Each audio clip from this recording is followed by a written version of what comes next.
Olá, alunos, tudo bem com vocês? Então, hoje, em nossa primeira aula de arte nesse novo formato, nós estaremos aqui retomando um conteúdo que iniciamos ainda quando estávamos nas nossas aulas presenciais, tá certo? Conteúdo este que exatamente nós estaremos abordando o tema 3, a natureza da cor e a estrutura da cor. De início, já trago para vocês, uma imagem, tá certo? Com muitos legumes, verduras, tá certo? Das mais variadas cores, tonalidades. E já faço logo uma perguntinha a vocês. Será que a cor que eu vejo é a mesma cor que você vê? Então, para responder essa pergunta, nós vamos aqui começar a estudar como se estrutura as cores, tá certo? Como se forma essas diferentes tonalidades e pigmentações, tá bom? Para darmos continuidade a esse conteúdo, é importante lembrar que as cores sempre estiveram presentes na vida dos seres humanos, tá certo? E algumas pessoas passaram a estudar como essas cores se estruturavam, como essas cores estavam presentes. Uma delas se iniciou esse estudo, foi o filósofo grego Aristóteles, que concluiu que as cores são propriedades dos objetos, ou seja, assim como o seu peso, assim como o seu material, assim como a sua textura, tá? Então, as cores sempre vão fazer parte dos objetos, assim concluiu Aristóteles.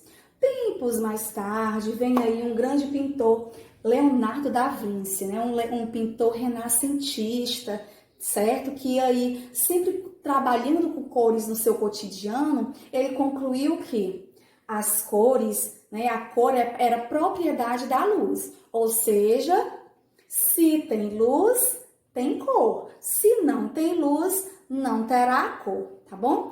Continuando aí os seus estudos, aliás, os estudos sobre cores, apareceu aí um grande físico inglês que foi Isaac Newton, que fez muitas experiências, tá?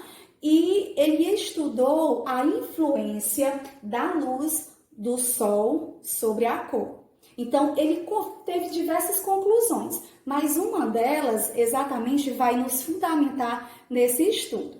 Isaac Newton, pessoal, ele fez aí uma experiência, que chama essa experiência exatamente de fenômeno da refração. O que seria isso, O que seria esse fenômeno de refração? Ela consiste na decomposição da luz solar em várias cores ao atravessar um prisma de vidro, como nós podemos observar aqui, nessa ilustração de Isaac Newton. A gente pode ver aqui a luz solar incidindo sobre o prisma de vidro e reprojetando, havendo aí uma decomposição dessa luz solar e se decompondo aí em diferentes cores, tá certo? Esse fenômeno, ele denominou de espectro. O que é espectro? Conjunto de 7 cores. Como nós podemos observar aqui nessa imagem, tá bom? Temos aqui um prisma de vidro, uma imagem bem mais ampliada, a luz solar que incide, e essa luz solar, ela se decompõe, formando aí 7 cores, como nós podemos observar. O vermelho, o laranja, o amarelo, o verde, o azul, o anil e o violeta, popularmente conhecido como arco-íris, ok? Mais tarde, os estudos das cores não pararam por aí, tá? Então, nós vamos agora conhecer aqui, uma nova reformulação de um professor, tá certo? Johannes Itten. Itten, ele foi um professor de artes da escola Bauhaus, uma escola muito famosa de artes, tá certo? E ele, em suas aulas, em suas obras, ele concluiu que as cores, elas devem se harmonizar. E criou aí um círculo cromático para ajudarmos, ajudar a todos nós, exatamente na escolha dessas cores, em nossas obras. Então, temos aqui um círculo cromático, tá? Nesse círculo cromático, nós vamos estar daqui a pouco estudando como ele se forma, tá? Segundo item, ele sempre dizia que o círculo cromático iria ajudar, né, ao pintor, ao criador, nas escolhas das suas tintas, dos seus pigmentos, tá bom? Então, o círculo cromático, né, ele tem uma classificação. E essa classificação são exatamente em cores primárias. Quais são elas? O azul, o vermelho e o amarelo. Por que são chamados de cores primárias? Como o próprio nome já está dizendo, né? Primárias, as primeiras cores, isto é, elas são cores puras, são delas que são extraídas, né, diversas outras pigmentações, diversas outras cores. Então, isso quer dizer que eu posso juntar qualquer outra cor, mas nenhuma delas, o resultado será azul, vermelho ou amarelo, tá bom? Temos aqui outra classificação sobre as cores, né, que são as cores secundárias, tá? As cores secundárias, segunda cor, ou seja, é o resultado obtido pela junção de cores primárias, como a gente pode observar aqui, né? Amarelo com vermelho dará laranja, azul com amarelo, verde, e vermelho com azul dará violeta. Então, as cores secundárias são laranja, verde e violeta. Essa é a segunda classificação das cores. A terceira classificação vem aí com as cores terciárias, né? Que são cores terciárias, terceiras cores, é a junção de cores primárias com secundárias, como a gente pode observar aqui. O verde da cor secundária com a cor primária amarelo, o resultado será um verde aqui amarelado, um verde limão, popularmente conhecido por todos nós, tá bom? O laranja com amarelo dará aí um laranja amarelado, né? E assim por diante. Então, essas cores, essas classificações, todas elas estão aí no nosso círculo cromático, como o professor Item organizou, tá certo? Dentro dessas classificações, pessoal, vocês devem estar se perguntando, tia, e o branco? E o preto? E o cinza não são cores? Né? Então, essas cores, meus amores, elas são consideradas cores neutras.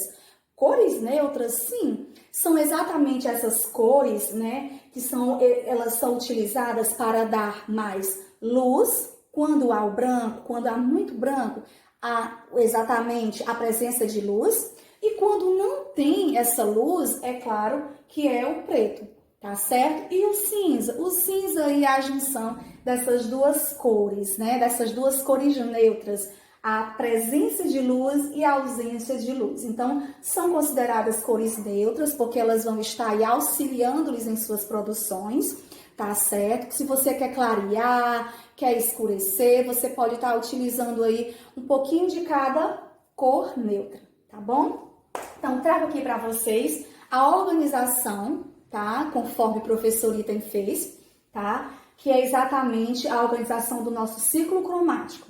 Temos aqui as cores primárias, amarelo, azul e vermelho, as cores secundárias, verde, laranja e o violeta, e as demais cores são as cores terciárias. Há estudos que falam, né, que existem até as quaternárias, tá certo? Mas isso nós vamos deixar para estudar depois, mais para frente. Tá bom? Então, vamos aqui continuando. Trago aqui, pessoal, obras de arte para que a gente possa analisar e identificar o uso dessas cores, né? Uma dessas obras é essa aqui, Caneca de Flores, de Aldemir Martins.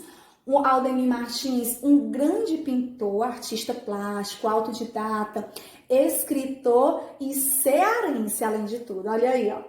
Viu? Então, Aldemir Martins criou aí inúmeras obras, inúmeras séries. Uma dessas séries foi exatamente sobre natureza morta, né? Onde ele pintou, criou muitas obras com flores, com jarros, com canecas, com frutas, por isso que ela é intitulada de natureza morta, tá bom? Porque são elementos extraídos da natureza e colocados em um outro habitat, tá certo? Vamos aqui identificar. Como elemento principal, temos aqui uma caneca, né, com muitas flores, frutas aqui na parte inferior do quadro. A gente já pode identificar cores puras, porque essa é uma das características de Aldemir Martins. Ele ficou muito conhecido, tá, no mundo da arte, porque ele utilizava cores fortes, vibrantes, cores puras em seus quadros, tá bom? Então, a gente vai observar aqui cores primárias, né? Cores secundárias, olha aí as cores secundárias, e vamos também identificar as cores terciárias, né? Como no fundo, olha como a gente pode observar. Na parte inferior, a gente já pode ver um pouquinho da ausência aí de luz, por quando ele utiliza cores mais escuras, em tons mais escuros, tá? E na parte de cima, a gente já vê a ausência aí de luz, quando ele utiliza aí o branco para dar essa clareada e principalmente, né, chamar a atenção do quadro, de nós, na verdade, de nós, apreciadores de arte, para os elementos aqui da caneca, que são as flores, tá certo? Até mesmo as frutas, tá bom? Trago aqui uma outra grande obra de Aldemir Martins, tá certo? Paisagem, técnica utilizada, tinta acrílica sobre tela. Esta obra ele fez em 1994, tá bom? E a gente já pode observar que o elemento onde ele ilustrou aqui foi uma das nossas praias, as nossas praias cearenses, tá certo? Então, vamos aqui identificar como elemento principal, temos aqui uma paisagem. O estilo desse quadro é paisagem, né? Temos coqueiros, né, como primeiro plano. Em segundo plano, a gente já pode observar aqui algumas terras, né, areias em diversas tonalidades. A água, né, olha aqui a água em primeiro plano, depois vem de novo. Tá certo? Em terceiro plano, a gente já pôde observar e identificar algumas montanhas em diferentes tonalidades, tá bom? Ao fundo, né, como aí quarto plano, quarto elemento aí da sua tela, a gente já pode ver aí um céu que a gente vai até observando que ele vai mudando a nuance, né? Veja que quanto mais próximo do sol, mais claro. Por quê? Porque há a presença de luz. E quando existe aí uma certa distância, a gente vê que o azul, ele está mais puro, né? Existe a presença de um azul aí mais forte, tá bom? Bem, meus queridos, agora nós vamos exercitando a arte, tá certo? Nós iniciamos quando ainda estávamos nas nossas aulas presenciais com a ficha 5. Então, quem ainda não tiver concluído, sugiro que conclua. Olha aí as orientações. Mas para a nossa aula de hoje, nós vamos estar fazendo aqui a ficha 6, tá certo? Essa ficha 6, onde nós vamos estar trabalhando as cores primárias, secundárias e terciárias na arte. Aqui aparecem 3 quadros, onde em cada quadro você vai predominar essas cores. Primeiro quadro, só as cores primárias. Terceiro quadro, só as secundárias. Segundo quadro, só as secundárias. E o terceiro quadro, as terciárias, tá certo? Professora, eu tenho um vermelho, mas não é dessa cor. Não tem problema, meus amores. Lembrando que aqui é uma impressão, tá certo? Então, é difícil que as impressões, elas saiam de acordo com a cor que tem no nosso lápis de cor. Mas sendo vermelho, pode pintar, tá bom? Enfatizo principalmente, pessoal, que vocês tenham muito cuidado no ritmo da pintura, tá certo? Se eu continuo na vertical, terminarei a minha obra na vertical. Então, a pintura, assim como o nosso coração, ela tem um ritmo e nós devemos seguir esse ritmo. Tá bom, meus amores? Ó, um cheiro especial. Tô morrendo de saudade de cada um, tá certo? E até a nossa próxima aula. Tchau, tchau.